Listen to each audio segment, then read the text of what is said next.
오늘은 이사야 1장을 살펴볼 건데요.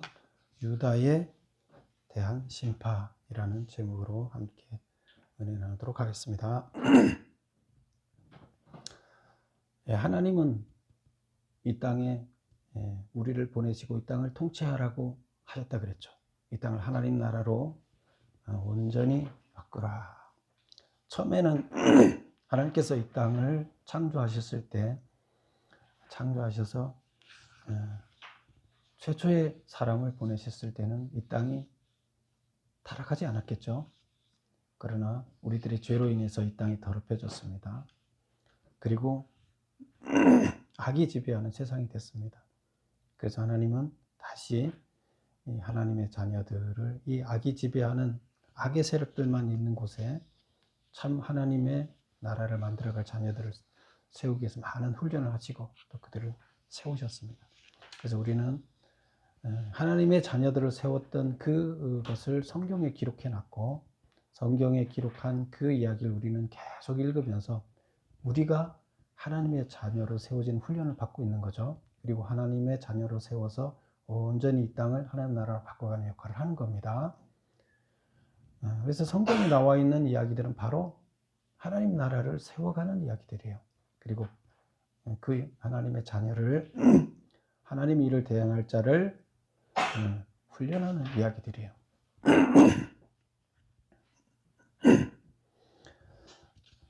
지금 선지서는 어떤 거라 그랬죠? 선지서는 바로 하나님의 자녀들이 하나님의 일을 맡은 하나님의 자녀들이 세상을 온전히 이끌어가지 못할 때 다른 방향으로 하나님의 일을 감당하지 못하고 잘못된 방향으로 갈 때 하나님께서는 선지자들을 보내서 잘못됐다, 돌아서야 된다, 방향을 바꿔야 된다 이렇게 얘기하신다 그랬죠. 그러면 우리가 알아야 될 게 뭐죠? 하나님께서 우리에게 가라고 한 방향이 어딘가를 먼저 알아야 되겠죠. 그리고 어느 쪽으로 잘못 갔는지를 알아야 되겠죠. 그래야 이제 지적해주면 찾아갈 수 있겠죠.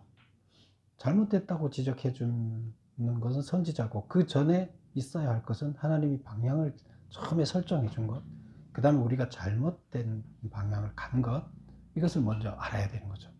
그래서 선지서를 읽을 때는 먼저 뭐부터 하라고요? 하나님의 텍스트, 말씀이 뭔가를 우리가 뭔 말을 하려고 하는지 어떻게 살아야 되는지를 여기서 찾아내고 이 선지서에서 말하는 말을, 주제를 우리가 읽으면서 그러면 텍스트가 뭐였던가 그리고 그거에 대해서 잘못 간 방향이 뭔가를 먼저 찾아내야 돼요. 그래서 텍스트는 뭐에서 찾으라 그랬어요? 율법서에서 찾으라 그랬고 그 다음에 잘못 간 방향은 뭐에서 찾으라 그랬죠? 역사서에서 찾으라 그랬죠. 그래서 그것이 전제된 상태에서 그 다음에 우리가 잘못된 것이 뭔가 지적을 받는 것을 살펴봐야 된다 이렇게 했어요. 그러면 우리가 계속 이 선지서를 읽을 때는 이 앞에 율법서와 역사서를 계속 다루면서 비교하면서 나가야 되겠죠. 그래야 이게 온전히 우리가 이해할 수가 있는 겁니다. 그게 중요합니다. 오늘 나오는 이야기는 이사야서의 서론과 같은 부분이지만 이사야 전체의 주제를 압축해 놓은 장이 1장이에요. 그래서 이사야서는 크게 우리가 두 부분으로 나누면 심판에 관한 이야기를 한다 그랬었죠. 그리고 39장까지는 상고 27 그렇게 얘기했죠. 39장까지는 심판에 관한 이야기를 하고 나머지 27장 부분에서는 무슨 이야기를 한다 그랬어요? 회복에 대한 이야기를 한다. 구원, 회복에 대한 이야기를 한다 이렇게 했었죠. 그래서 앞에 심판에 관한 이야기와 회복에 관한 이야기가 그러면 1장에 다 들어있어요. 그게 압축되어 있기 때문에. 그래서 오늘은 그런 내용을 한번 살펴보도록 하겠습니다. 자, 우리가 1절을 한번 볼게요. 1절. 유다 왕 우시야와 요담과 아하스와 히스기야 시대에 아모스의 아들 이사야가 유다와 예루살렘에 관하여 본 계시라. 자, 지금 여기 기록한 것은 뭐라고요? 하나님의 계시, 계시예요. 그런데 어디에 관한 계시예요? 유다와 예루살렘. 유다는 어디예요? 이스라엘이 남북으로 나눴잖아요. 네, 남쪽에 있는 이스라엘을 남유다라 그랬죠. 그래서 북이스라엘, 남유다 이렇게 했는데 남쪽에 있는 이스라엘. 그 다음에 예루살렘은 그 유다 안에 있는 성이죠.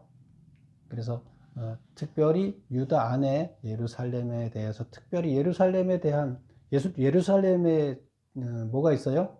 성전이 있었고 거기에서 예배 행위가 이루어졌었죠. 그래서 집중적으로 예루살렘에 대해서 더 이렇게 언급을 하고 있습니다. 종교의 중심지죠. 하나님을 섬기는 중심지죠.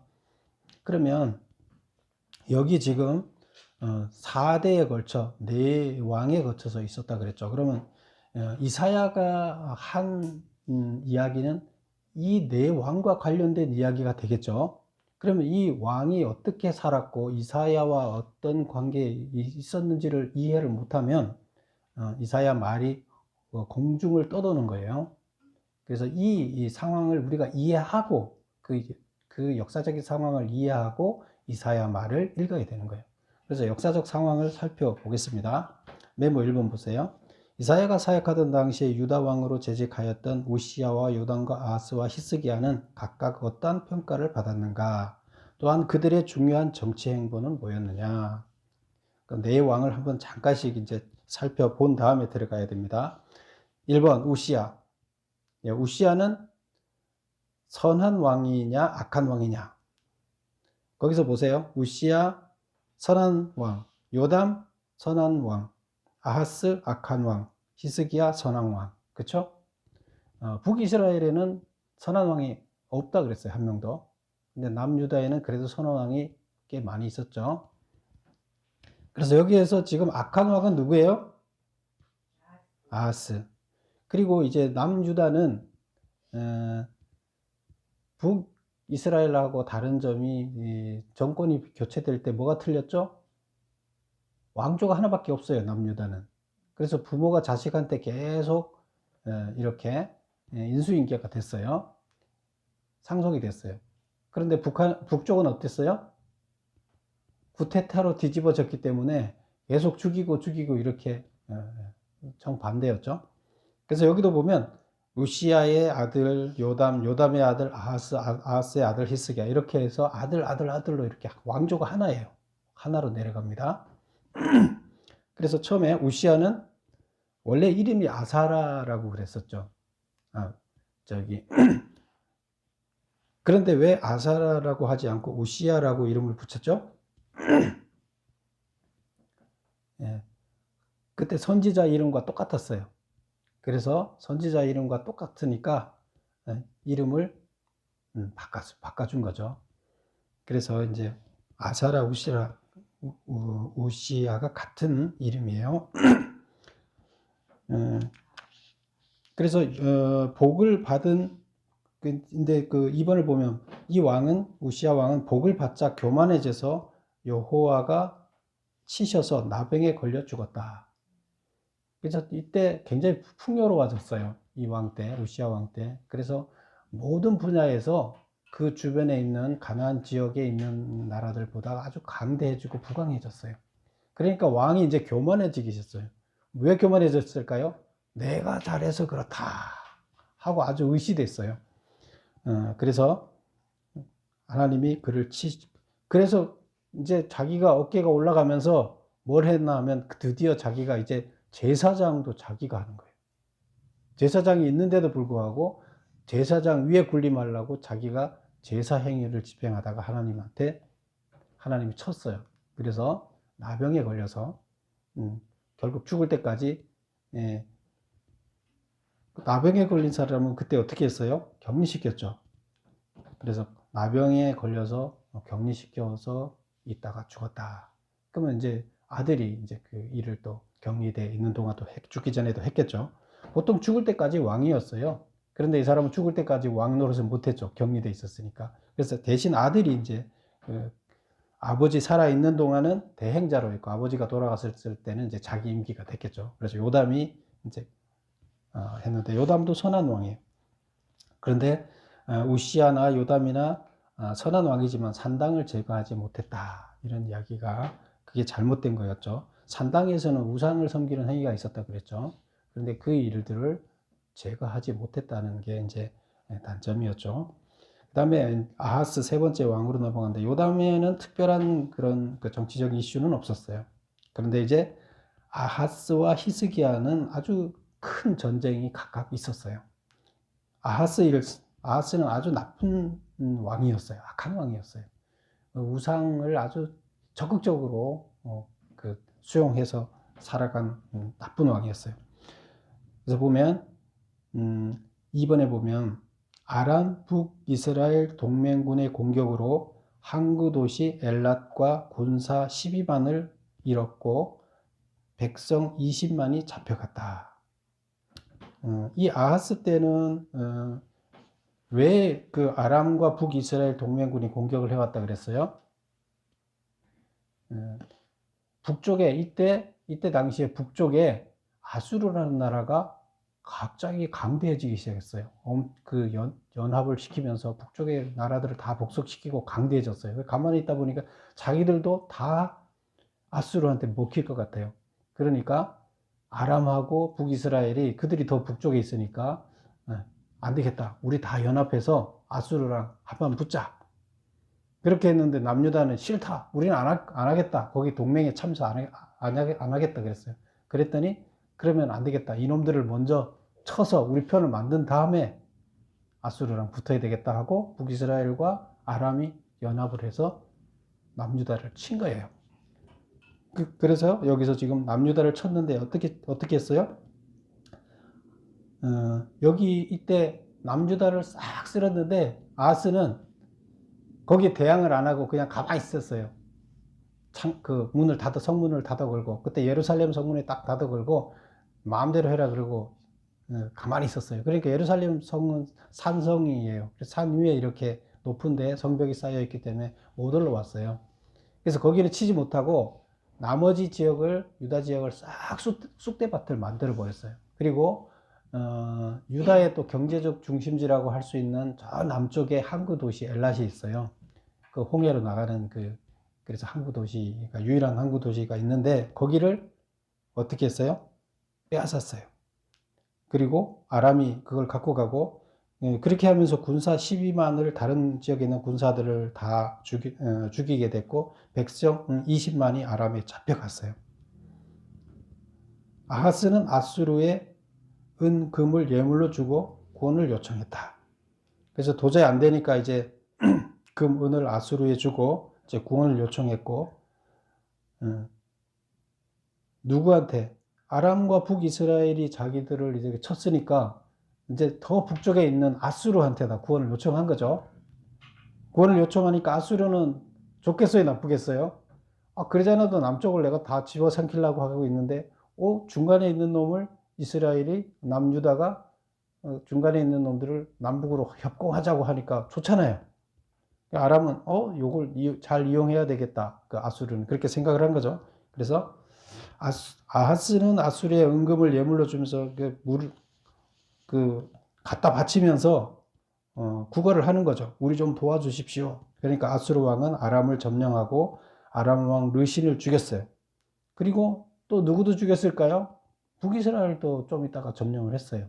먼저 아람이 강하니까 아람을 다 부셔버리고 좀 있다가 북이스라엘도 아수르가 멸망시켜버렸죠. 아하스는 아람의 충성 맹세를 하고 아람의 우상을 받아들였다. 그래서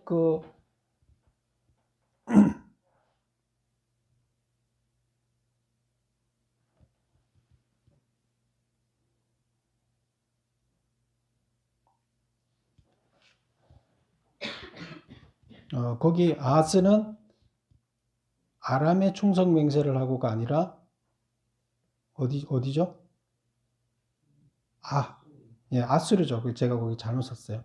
그래서 아수르의 충성 맹세를, 왜? 자기들을 치는 아람을 물리쳐 줬으니까 아수르의 충성 맹세를 하고, 그러면 이제 어떻게 해야 돼요? 아수르가 은혜를 갚아줬으니까 보답을 해야 되겠죠. 그 보답하러 가서 그 나라에 믿는 우상을 그대로 수입해 왔고, 겁이 나니까 자기가 믿고 있는 여호와 그 신전에다가 그들 우상을 갖다 놓고 여호와 신전에 관련된 하나님과 관련된 기구물들을 치워버렸어요. 그 뭐예요? 자기들이 믿는 하나님을 버리고 우상을 선택하게 된 거죠. 그래서 아하스는 적극적으로 우상을 받아들이고 결국 그 나라를 죄악 속으로 몰아넣는 왕이 된 거죠. 그 다음에 히스기야 왕입니다. 그래서 아하스는 누구 공격을 받았다고요? 아하스는 아람과 북이스라엘의 공격을 받았어요. 동맹군에. 그 다음에 이제 히스기야예요. 그 다음 이제 아하스 다음 아들이 히스기야인데 선한 왕이라 그랬죠. 근데 종교 개혁을 단행했어요. 근데 이때는 이제 아수르가 더 강해졌겠죠. 이제 북이스라엘도 무너뜨리고 다 무너뜨렸으니까 이제 더 강해져서 어떻게 했겠어요? 남유다도 이제 다 싹 먹어버리려고 지금 하고 있는 거죠. 그래서 두 번을 침략을 해왔어요. 첫 번째, 아수르의 유다 1차 침입이 있었는데 유다 46개 성읍을 탈취하고 백성 20만과 많은 가축을 가져갔다. 이때도 마찬가지로 예루살렘 성 빼고는 다 싹 쓸어갔어요. 예루살렘 성은 딱 닫아 걸고 있으니까 여기는 그냥 싸워봐야 손해가 더 날 것 같으니까 거기는 그냥 놔뒀어요. 성전과 왕궁에 있는 은 300달란트와 금 30달란트를 주고 돌려보냈다. 그래서 이때 아수르 군대들한테 왕이 히스기야가 사정해서 제발 살려달라 그러면서 예루살렘 성은 결국 지켰어요. 그리고 다 망하지 않고 돌려보냈어요.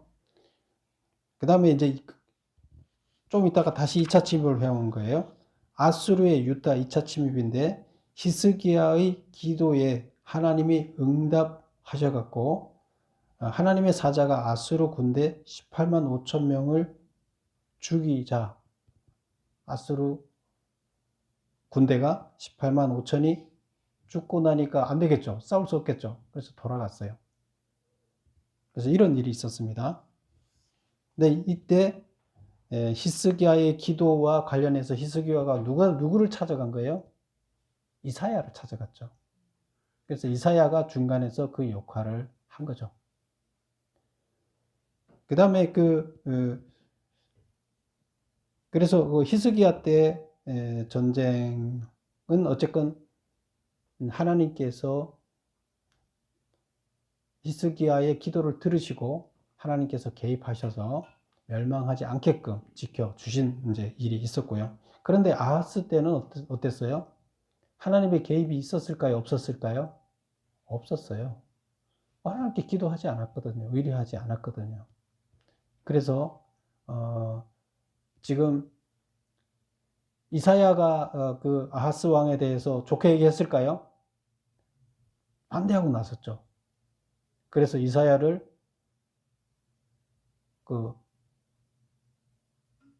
선포하지 못하게, 하나님의 말씀을 선포하지 못하게끔 명령을 내렸었죠. 그래서 이사야와 아하스 왕과 사이는 아주 안 좋아요. 그러나 히스기야 왕과 이사야는 사이가 좋겠죠. 그런 상황이에요. 자, 2번을 보겠습니다. 이제 본문으로 이제 1절이 이제 끝났습니다. 이제 여기는 다 시적으로 써져 있기 때문에, 그쵸? 산문이 아니라 시적으로 써져 있기 때문에 우리는 이것을 이해를 좀 산문보다 해석을 한 번 더 해내야 돼요. 2번, 여호와가 슬픔에 차 있는 두 가지 이유는 뭐냐? 이제 2절부터 그 7절까지 나오는 이야기가 여호와가 슬픔에 차 있는 이야기를 하고 있습니다. 근데 뭐가 슬프냐? 2절 보면 하늘이여 들으라, 땅이여 귀를 기울이라. 하나님께서 말씀하시기를 내가 자식을 양육하였거늘 그들이 나를 거역하였도다. 이게 이제 슬픈 거예요. 내가 자식을 잘 키워놨더니 이 자식이 나를 거역하고 가버렸어요. 버렸어요. 그러면 3절에 보면 소도 임자를 알고 나귀도 주인을 알아보는데 이놈들은 전혀 나를 알아보지 못한다. 내가 하나님의 나라의 일꾼으로 이렇게 키워놨더니 일꾼의 그 직을 그 소임을 버리고 떠났다는 거예요. 우상성기로 갔다는 거죠. 그래서 4절에 보면 범죄한 나라요 무너진 백성이요 슬프다 행악의 종자요 부패한 자식이로다. 한마디로 말하면 자식이 폐륜을 행하니까, 부모를 섬기지 않고 폐륜을 행하니까 내가 슬프다 이 얘기를 하는 거예요. 그리고 그것을 네 지금까지 지켜봐왔던 하늘과 땅 니들 알지 않느냐 하고 이제 하소연을 하는 거죠. 이걸 뭐 고발을 한다 이렇게도 이제 표현을 하는데 하소연을 하는 거예요. 그리고 이제 또 한 가지 더 하소연하는 게 뭐냐면 5절에 보면 너희가 어찌하여 매를 더 맞으려고 패역을 거듭하느냐. 그래서 거기서 그친 게 아니라 그러면 돌아서야 되잖아요. 그런데 지금 내 자식이 나를 떠나서 패역한 자식이 돼서 온 사방 상처투성이가 됐는데 이제 점점 매를 맞으려고 더 노력을 한다는 거예요. 그러니까 부모가 보면 좋겠어요, 나쁘겠어요? 저놈이 매 맞을 짓을 계속 하는 거예요, 매를. 그 매는 누가 때려요? 하나님의 법에 의해서 잘못된 악의 길로 가면 매가 주어진다 그랬죠. 그 하나님의 법이에요. 근데 하나님도 어떻게 할 수가 없다 그랬죠. 하나님은 그 법에 순종하죠. 하나님은 그 법을 안 지키지 않죠. 그래서 너희가 어찌하여 매를 더 맞으려고 패역을 거듭하느냐. 어떻게 돼 있느냐 하면 온 머리는 병들었고 온 마음은 곤비하며 발바닥에서 머리까지 성한 곳이 없이 상한 것과 터진 것과 새로 맞은 흔적뿐이거든. 그것을 짜며 싸매며 기름으로 부드럽게 함을 받지 못하는도다. 치료를 전혀 받지 못하고 더 매를 맞을 짓만 지금 벌고 있다. 이런 악한 짓을 계속하고 있다. 이런 얘기죠. 그래서 하나님이 뭘 슬퍼하고 있어요? 자식이 부모를 알아보지 못하고 떠난 게 슬프고 그 자식이 나를 떠나서 그냥 가만히 그래도 있으면 괜찮은데 피투성이가 됐는데 점점 매 맞을 짓만 하고 있어서 가슴이 아파 죽겠다. 이런 얘기를 하는 거예요. 그 다음에 두 번째, 그게 이제 7절까지고요. 3번 보겠습니다. 남아있는 딸 시온은 무엇을 지칭하는가? 시온이 소돔과 고모라 같이 않는 이유는 뭐냐? 8절에 보면 이렇게 돼 있죠. 딸 시온은 포도원의 망대 같이 참외밭의 원두막 같이 애와 쌓인 성읍 같이 겨우 남았도다. 이건 뭘 얘기한다고요? 메모 보겠습니다. 히스기야 시대 아수르 1차 침입으로 유다 전역이 약탈당했을 때 유일하게 남아있던 예루살렘 성을 지칭한다. 이게 뭐예요? 시온성이 원두막처럼 딱 하나 남아있다는 거예요. 다 지금 그 과수원에 원두막만 하나 덜렁이 남아있고 나머지 그 과수원은 다 쑥대밭이 됐다는 거예요. 예루살렘 성만 하나 남아있다는 거예요. 그 얘기를 이렇게 표현을 하고 있어요. 근데 이게 이제 우리가 봤었죠. 두 번 다 이랬죠. 지금 히스기야 때도 이랬지만 또 누구 때도 그랬어요?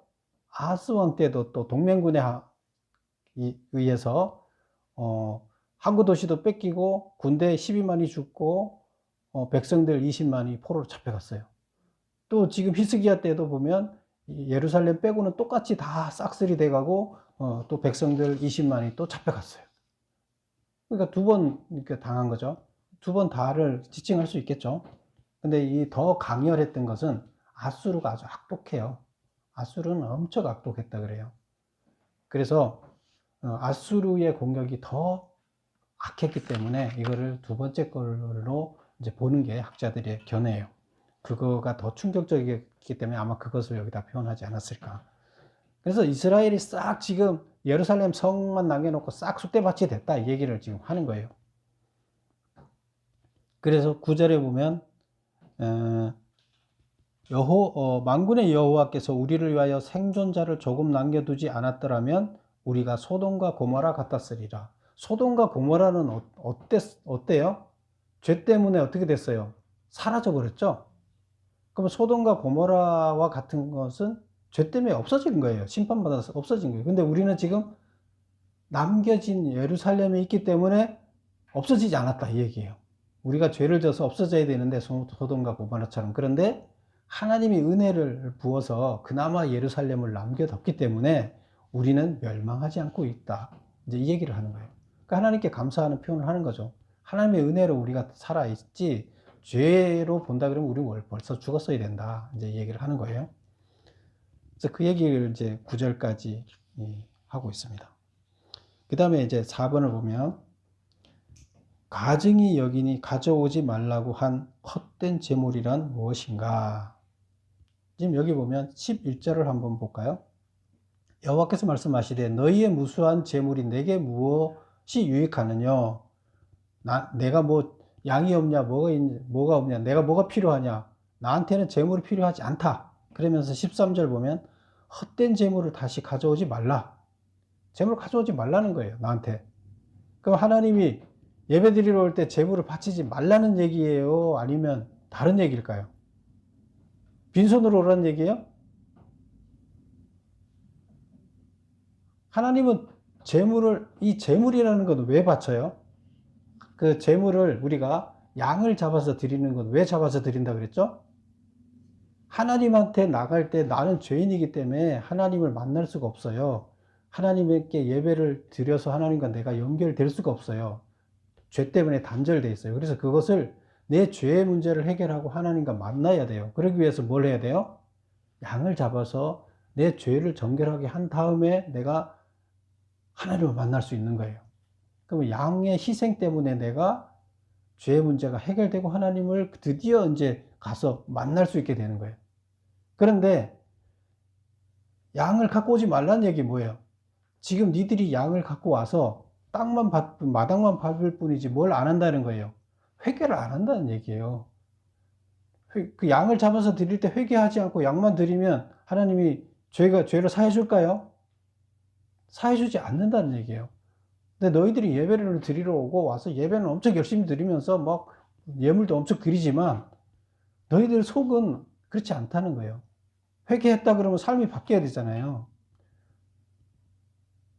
날강도 짓을 해갖고 남의 물건을 잔뜩 뺏어 와갖고 사람 죽이고 피 묻은 손으로 그것을 하나님한테 하나님 제 예물 받으세요. 제가 이렇게 많이 갖고 왔습니다. 고맙지 않습니까? 갖다 드리면 하나님이 감사하겠어요? 그거예요. 그러면 지금 받지 않는 건 뭐예요? 바치는 자가 정결하지 않기 때문에 예물이 잘못된 게 아니라 정결한 자, 예물을 바치는 자가 정결하지 않기 때문이에요. 그래서 받을 수 없다는 거예요. 그런 예물 갖고 오지 말라는 거예요. 그러면 그 하나님을 받게 하려면 어떻게 돼요? 내 삶이 정결해져서 예물이 그래야 정결한 예물로 받겠다는 거잖아요. 그래서 여기서 4번 메모 보면 가증이 여긴다는 건 뭐예요? 증오한다. 예물을 내가 증오한다. 그러니까 가져오지 말라. 그 예물은 헛되다. 그렇게 그런 헛된 재물이라는 건 어떤 걸 얘기하느냐? 회개와 감사가 아니라 자신의 의의를 드러내려고 사람들에게 보이기 위해서 드리는 재물. 자기 변화는 없고 죄는 잔뜩 지고 나쁜 짓을 하면서 하나님 앞에 사람들한테 보이기 위해서 예물을 드리고 하나님은 절대로 기뻐하지 않는 예물을 드리는 거 얘기하는 겁니다. 그래서 겉으로는 외모적으로는 하나님 앞에 아주 거룩한 하나님의 자녀처럼 예배를 드려요. 예물을 가지고 오는 걸 얘기해요. 그러나 하나님은 그 중심을 보시는 하나님은 절대로 그거 증오한다는 거예요. 5번 제물을 드린 후 축복을 달라고 손을 내밀고 기도할 때에 눈을 가리고 듣지 않으시는 이유는 뭐냐? 자, 이게 본문 어디 있어요? 15절에 있죠. 너희가 손을 펼 때에 하나님한테 제물 드렸으니까 기도하겠죠. 그래 손을 편다는 걸 하나님한테 손을 펴고 달라고 하는 거죠. 저 축복해 주십시오 하는 거죠. 손을 펼 때에 내 눈을 너희에게 가리고 하나님이 나를 향한 향해진 그 손을 가는, 손을 보지 않으려고 눈을 가린다는 거예요. 달라는 손을 안 보겠다는 거예요. 너희가 기도할 때 듣지 않겠다. 기도하는데 귀를 막아버리겠다는 거예요. 눈과 귀를 다 막아버려서 네가 기도하고 네가 요구하는 건 나는 안 듣겠다는 거예요. 안 주겠다는 얘기죠. 왜 그래요? 이는 너희의 손에 피가 가득함이라.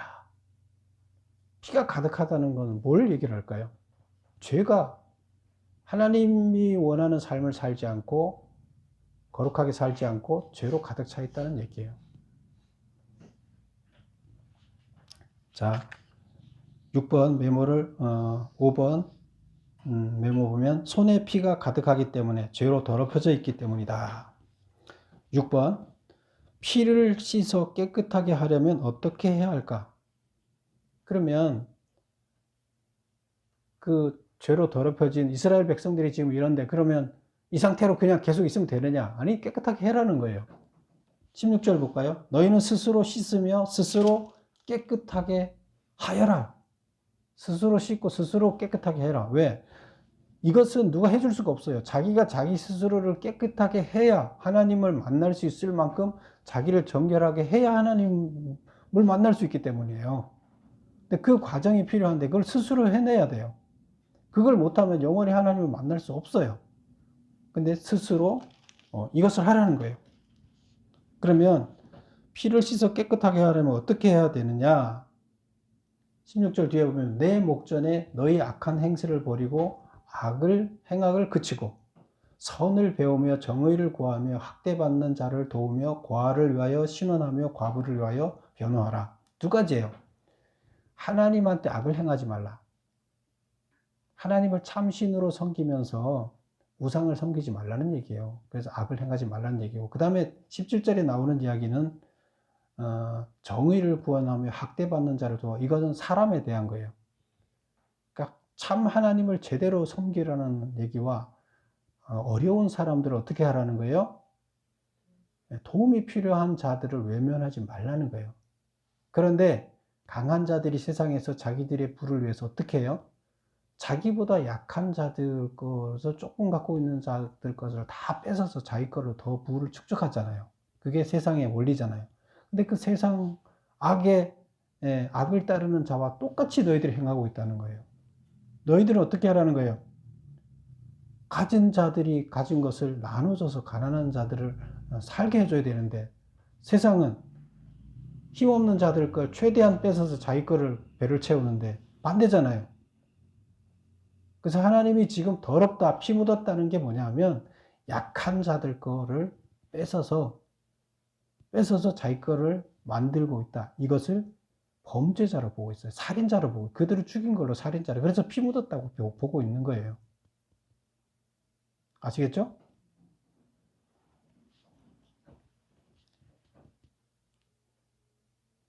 그래서 6번의 메모를 보면 내 목전에서 너희 악한 행실을 버리며 행악을 그치고 선행을 배우며 정의를 행하며 학대하는 자를 도와주어 고아를 위하여 신원하며 과부를 위하여 변호하라. 그 다음에 7번 보겠습니다. 피를 씻어 정결케 하라는 명령에 순종하는 자와 그렇지 않은 자에게 임하는 결과는 무엇인가? 이게 이제 몇 절부터요? 18절부터 20절에 나오는 이야기죠. 그래 보면 18절 보면 여호와께서 말씀하시되 오라 우리가 서로 변론하자.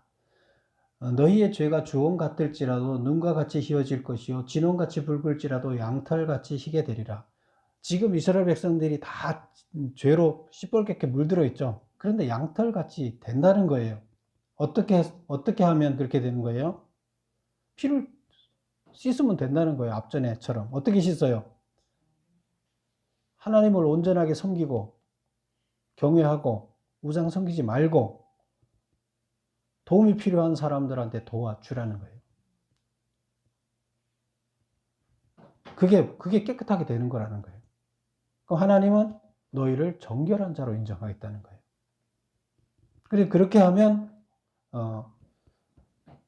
희와 같이 그 붉은 것이 희게 되고 19절을 보면 너희가 즐겨 순종하면 그렇게 순종을 해서 하면 땅의 아름다운 소산을 먹게 될 것이다. 그러나 너희가 거절하면 피를 깨끗하게 하는 피 묻은 것을 흰색으로 바꾸려고 노력하지 않으면 칼에 삼켜지리라. 가난한 자를 도와주려고 하지 않고 너가 계속 뺏어 먹게 되면 너는 반드시 외국의 공격 때문에 칼에 너희들은 멸망하고 말 것이다. 이 얘기를 하는 겁니다. 하나님의 나라를 이룬 거죠. 가난한 자들이 가진 자나 없는 자나 다 똑같이 살아가는 하나님의 나라를 만들어야 되는데 그 반대로 가고 있다는 거죠. 이스라엘 백성들이. 그래서 그들을 살인자라고 보는 거예요. 피 묻은 자라. 그 다음 보겠습니다. 8번. 신실한 성읍이 죄로 가득한 성으로 바뀌었다. 하나님은 이를 어떻게 변화시킬 계획이신가? 자, 성읍에 대한 이야기를 보면 21절을 보면 신실하던 성읍이, 이제 성읍에 대해서 얘기를 해요. 어떤 성읍? 신실하던 성읍이 어떻게 바뀌었다고요? 창기가 됐고 정의가 충만하고 공의가 그 가운데 거하였었는데 그 성에 정의와 공의가 충만했는데 그것이 어떻게 됐어요? 살인자가 됐다. 정의와 공의가 충분하다는 것은 옳은 것이 옳게 세워지고 공의라는 것은 공평 나누는 것을 말해요. 가난한 자나 가진 자나 없는 자가 다 먹고 사는데 지장이 없게 만드는 게 공의예요. 정의는 옳고 그른 거, 잘못된 것을 잘못됐고 옳은 것을 세우는 거예요. 그래서 이 성읍 안에 정의와 공의가 세워지면 어떻게 돼요? 하나님 나라가 되는 거예요. 그래서 썼다는 거예요. 이 성읍이 원래. 그런데 어떻게 됐어요? 지금은 창기가 되고 살인자가 됐다는 거예요. 그리고 내 은은 찌꺼기가 되었고 포도주는 물이 섞였도다. 은은 귀한 거잖아요. 너가 이 성이 은 같은 거였는데 아주 맛있는 포도주였는데 이제 포도주가 물이 돼 버렸고 가치가 없어졌다는 거죠. 버려야 된다는 거죠. 은이었는데 찌꺼기가 돼 버렸으니까 버려져요. 버릴 수밖에 없다는 거예요. 너희들은 이제 버려져야 된다. 그 상태로 있으면. 그 다음에 23절 보세요. 고관들은 패역하여 도둑과 짝하며 뇌물을 사랑하며 예물을 구하며 보화를 위하여 신원하지 않고 과부의 송사를 수리하지 않는다. 고관들이라는 것은 지도자들이죠. 지도자들이 더 뭘 해야 돼요? 더 하나님의 일을 감당해서 공평과 정의를 실현해야 되는 거잖아요. 근데 그런 사람들이 도둑질 한다는 거예요. 그리고 뭘 받아요? 뇌물을 받고 그 다음에 가난한 자들을 돌보지 않고 가난한 자들 걸 뺏는다는 얘기예요. 이게 고관들은 지도자들은 나쁜 거죠. 더 나쁜 짓을 하는 거죠. 그래서 이런 상태로 됐는데 이런 것들을 어떻게 하나님께서는 하시느냐. 24절. 여호와께서 이스라엘의 전능자가 말씀하시되 슬프다. 내가 장차 내 대적에게 보응하여 내 마음을 편하게 하겠고 내 원수에게 보복하리라. 대적 원수를 어떻게 하겠다고요? 보복하겠다.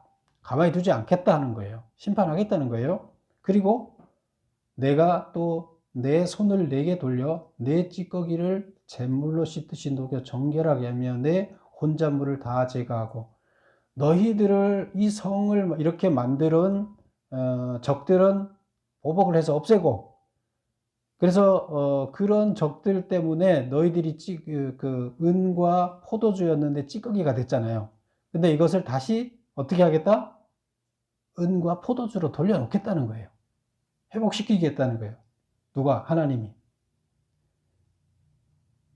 그리고 26절을 보면 내가 내 재판관들을 처음과 같이 내 모사들을 본래와 같이 이게 지도자들을 얘기하는 거예요.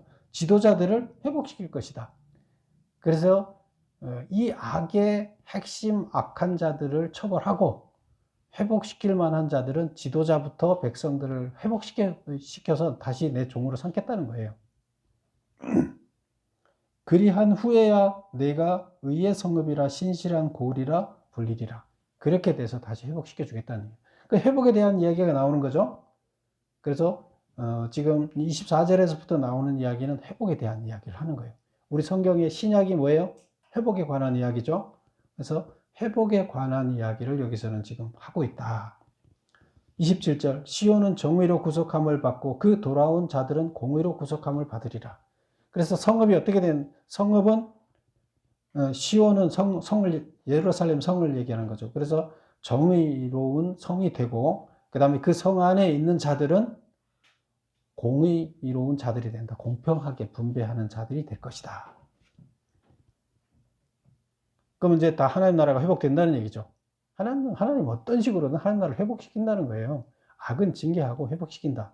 그리고 이제 마지막에 8절 메모를 보겠습니다.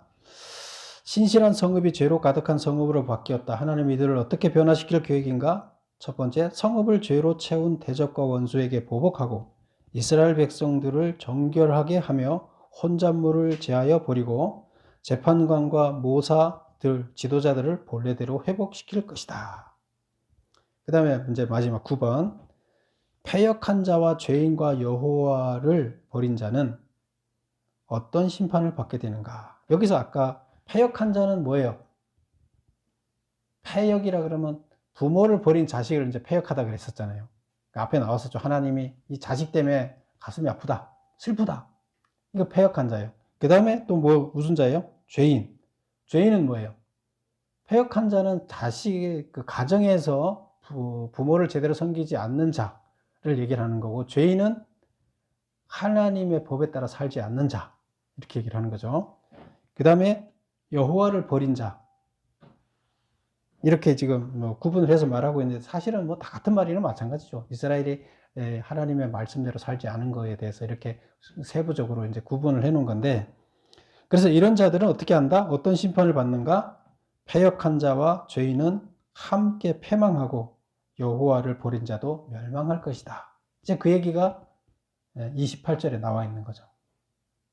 그래서 패역한 자와 죄인을 함께 패망하고 여호와를 버린 자도 멸망할 것이다.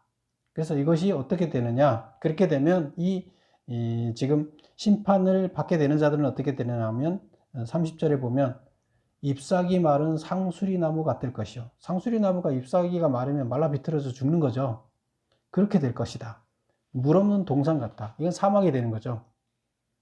결국에 하나님을 믿지 않고 악의 길로 가는 자들은 나무가 말라 비틀어진 것이 되는 거고 마른 사막이 된다는 거예요.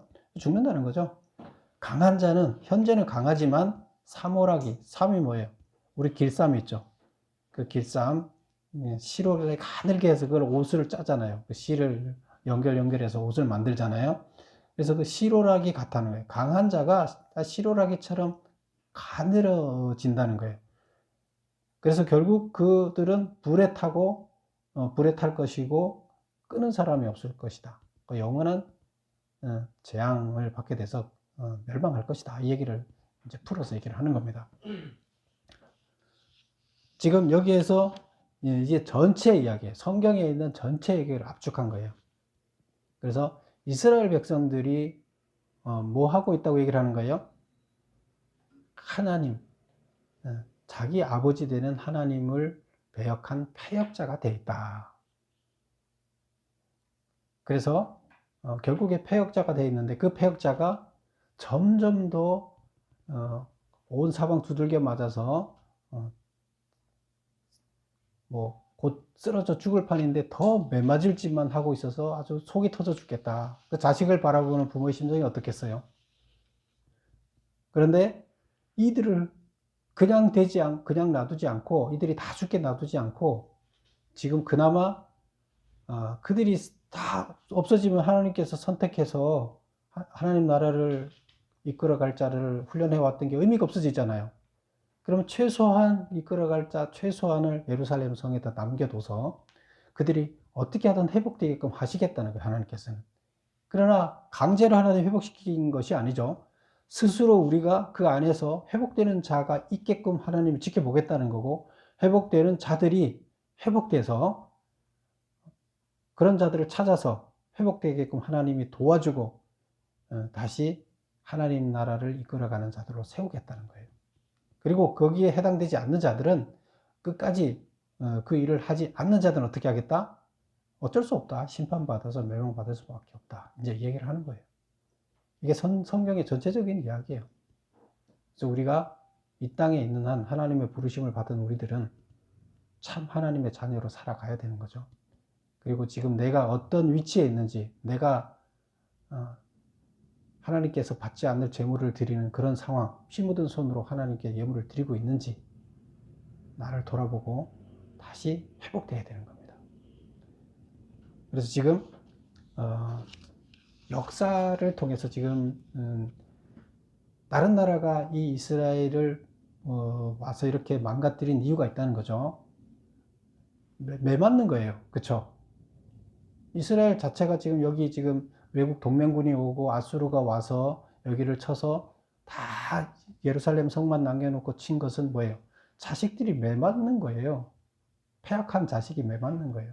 그래서 그 매맞는 것을 여기서 표현을 했고, 근데 계속 매맞을 짓을 또 하고 있다는 거예요. 근데 거기서부터 제발 좀 스스로 정결하고 깨끗해져서 회복되는, 하나님께서는 무조건 회복되는 길을 만들어 놨으니까 그 대열에 들어가라는 거예요. 안 들어가면 죽는다는 거죠. 어쩔 수 없다는 거예요. 하나님께서 무조건 너희들을 무조건 다 구원해 주겠다는 얘기예요? 아니에요. 스스로 구원의 대열에 들어가는 자만이 구원받는다는 거예요. 제발 많은 사람들이 구원의 대열로 스스로 깨끗해져서 들어오라는 겁니다.